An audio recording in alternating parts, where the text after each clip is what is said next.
Let me make it clear that I'm delighted when I see people with active minds trying to tackle the great unknowns in the universe. It's a beautiful thing that people want to participate on this frontier.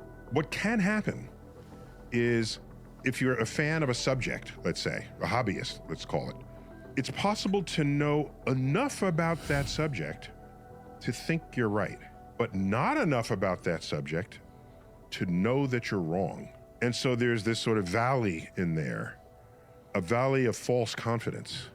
This has been studied by others, and it's called the Dunning-Kruger effect. It's the phenomenon where a little bit of knowledge, you over-assess how much of that subject you actually know.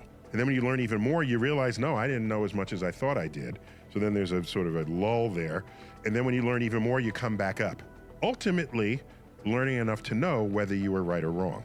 To become an expert means you spend all this time. It doesn't happen overnight. You can't just sit in an armchair and say, I'm now an expert. It requires years and years of study, especially looking through journals where new ideas are published and contested. That's what we have learned is the most effective means of establishing that which is objectively true, or determining that which is objectively false.